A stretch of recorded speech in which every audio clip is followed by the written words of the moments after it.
Now let's talk about how you can respect a person that believes the exact opposite of you. And trust me, this is going to be extremely logical and extremely simple. And honestly, I think this is going to be one of the most important things to understand for people that live in society and actually want to live in a good society. Because right now we're facing a lot of division in society, and this video will basically teach you how to build a better society based on unity and understanding. Okay? So the only thing you need to understand is two things. There's two steps you have to go through in order to understand this. I think many people, they don't get it, but I think if you get it after seeing this video, you will have a completely different view of the world. And then make sure you give it a like and share the video with a friend in that case. And subscribe if you think it's interesting. Okay, so step one is to realize that we all share the same basic life goals. Every human on earth actually share the same basic life goals, okay? And that is to have enough food, enough money, and safety, like a safe home and safe streets to walk around in without getting attacked or something like that. And we also all prefer kindness and justice in our lives, and we all want our governments to be trusted, and we want to live in harmony with peace and order in society. It makes sense, right? I think everybody agrees so far that this is the normal thing that we want. Like, nobody wants the opposite of all these things, right? Like, you have to be really messed up. I think pretty much no people would want the opposite of this. I think we can agree on that, right? So now let's go to step two, which is probably the most important and crucial thing to understand. And that is to understand that all opinions are only different because they are based on different sources of information. So in other words, in the big picture, you have people that want the same thing, but they see the world in a completely different and almost opposite way because they just use a different source of information. So now you can divide basically the world population into two groups, more or less, or you could say three if you count the third group that doesn't have any information source. But now let's talk about the people that have access to information. We can divide people into two groups. The first group is the people that mainly get their information from the TV and newspapers and mainstream sources of information. They don't combine it with direct contact to, for example, businesses or real scientists. They don't know any real scientists, or they maybe don't have a scientific education or do their own research. Okay, now, so that brings me to the second group. The second group of people that have usually an opposite or a different meaning than people that follow the mainstream news only. That is the people that both follow the mainstream, but they also either have an academic background or a business, or they're involved in business operations on some level where they have some insider information, or they do their own research simply because it's interesting for them. Okay, and in my case, I have studied nanoscience and I've done business and started businesses in 4 different countries, so I'm fall straight into this category of people with a business background and an academic background. So now I'll give you some real life examples from recent history of how I have seen the world in a completely different way than the mainstream media. And it has also later become mainstream. The way I saw certain things happening in the world in the past has later been accepted by the mainstream, which is important to remember. That is usually the direction that things go in. So by the end of the video, I believe that you will get a really clear understanding that we are all on the same team. Actually, we all want the same thing in life, and we can get it if we just work together and if we understand why the division occurs, where it comes from, and how money is involved in all this, in dividing us. You know, there's an old saying from the ancient Rome that's called divide and rule, and that is the methodology that is currently at play, as you will see. And I'll go through very specific examples based on science and real academic level knowledge. And I challenge you, if you didn't learn anything by the end of this video, give the video a thumbs down, but I'm pretty sure you'll give it a thumbs up if you watch the whole thing. So now let's talk about some examples. A really good example, it sounds like a small detail, but it's not, I promise you. A really good example was in 2020, when there was announced that there was a big global health crisis occurring. And, you know, immediately I wanted to follow all instructions that were given in the news, like how to manage the situation correctly. I was willing to follow all instructions, and I'm not originally a conspiracy theorist at all. Okay, I come from academia and I'm just a business person. And so a few weeks into the health crisis, I was absolutely surprised when I saw a number on the screen. So they presented a number of something they called new cases. Number of new cases. Okay, and I was like, wow, I don't think this is about health anymore, because this is an utterly, completely non-scientific number. In the university, the first thing we are told, or one of the first things we are told, is that when you present a number, it's really important that you understand the importance of the measurement unit that you put behind the number that you present. So the scientifically correct number on the university level would be number of new cases per 100 tested, or per 1,000 tested, or at least per how many tested. Because then that gives the proportion of how serious the problem is. And I really want you to understand exactly what this error is and how serious it is, because it's extremely important actually to understand, because this was done worldwide and very well organized. So now let's go through it. So up here, 10,000 new cases as an example. The official statement, or the official unit that they use, is new cases. This is a complete amateur error, or it would be something that could be used if somebody wanted to cheat in school, and it would not be accepted in university. No university would count this as real useful data or on a scientific level, okay? And here's why. I'll tell you why. And I'll also go into later why they probably chose this number later. But now, here's a real scientific number, which would be 10,000 new cases per 1 million tested. It could also be per 10,000 tested, or per 10 million tested, which we'll go through in a minute, because this shows the proportion of how many people are infected proportionally. So this is equal to 1% infected. So another example here, you could say, oh, we have 10,000 new cases per 10 million tested. Again, a correct scientific number where you could calculate that 0.1% of people would be infected in this case. The third example here, we can see 10,000 new cases per 10,000 tested. And obviously that's easy to see, that's 100% infected, right? But by hiding this number of the unit, this very important number that is supposed to make it scientific, by hiding that, you actually make it fully adjustable, the number. You can actually get whatever result you want, and you actually don't show the public how serious the disease is. You can fully manipulate it by simply controlling how many tests you run. So you can scale up the number, you can get whatever number you want based on how many tests you run. And all the governments in each country, they imported huge numbers of containers of these PCR tests. I'm not going to go into detail about how accurate the PCR test is. It's another story. The point is that this number that they chose to use is fully adjustable, and they can control exactly the outcome they want based on how many tests they run. Okay, now let's talk about, I'm just theorizing a little bit here as a salesperson and as a business person, why you would want to use that number. Well, it's very convenient that you can manipulate the result, because if you do opinion testing and you do research, you do surveys where you ask how scared people are, you measure that somehow. You could also get that data from Facebook probably. Anyways, as a business person, I just think it would be very convenient if you could control the level of fear in the population. In case you perhaps had some products you would want to sell, and the more scared people are, the more likely they would be to accept the new product. That's just a business analysis and a theory. I'm not saying that's what happened, that's just what I would do if I was going to make some money from this.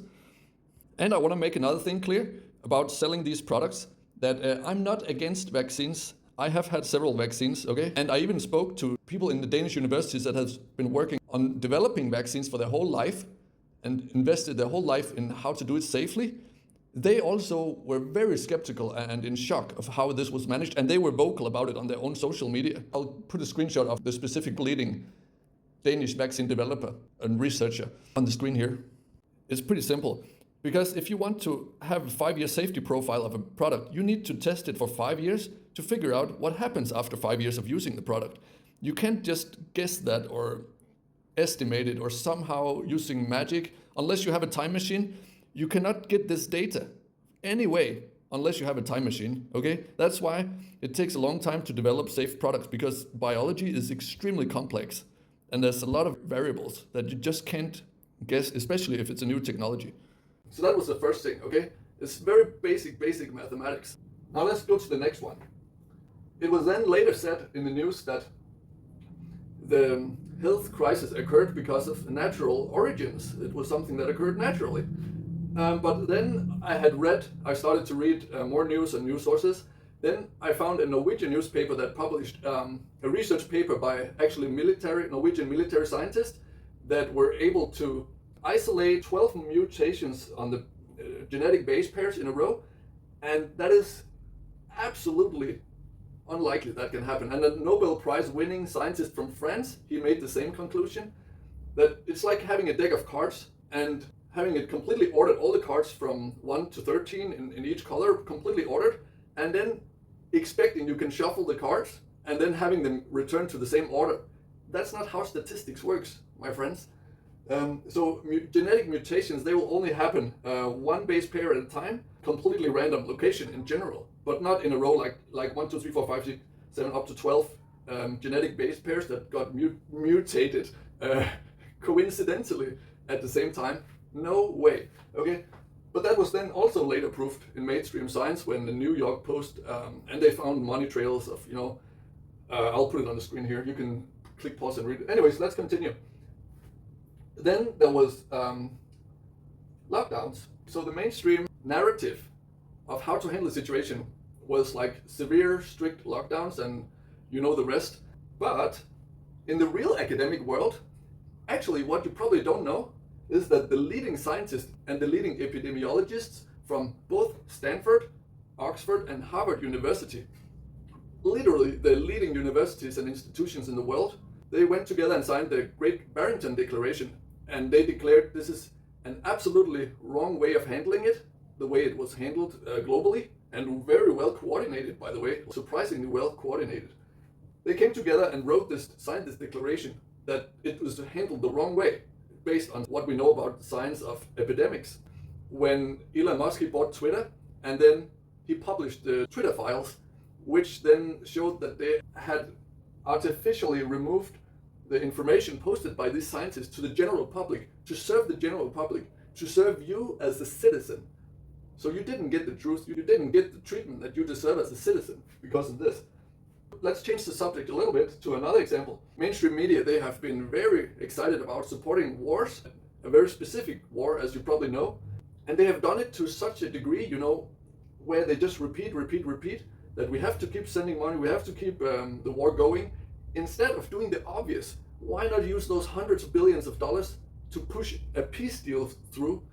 This would literally be the only time in history where probably every person, when they really think it through, every person, I believe, would agree that it would be the right time to use this money to just give them to the right people in power in these two countries that are fighting each other, and potentially some of their friends who they have to make happy. Why not take all these hundreds of billions of dollars and separate it to settle a peace deal? Just say, hey, we don't care how you divide this money between you. We'll give half for this country and half for this country, for example, this president, and we don't care how you separate the money between you and your friends. Just sign the peace deal, have world peace, instead of risking a nuclear war. That is the logical choice. And what you probably don't know, if you haven't done your research, you probably don't know the whole backstory. There was a peace deal on the table already years ago, but it was brought to an end quickly by the people who want the war to continue because they have invested interest. Now let's end with a little bit of a more fun one that is also very easy and brings an exceptionally easy to understand example of how irrational the mainstream media can be in their narratives and their campaigns and their agendas.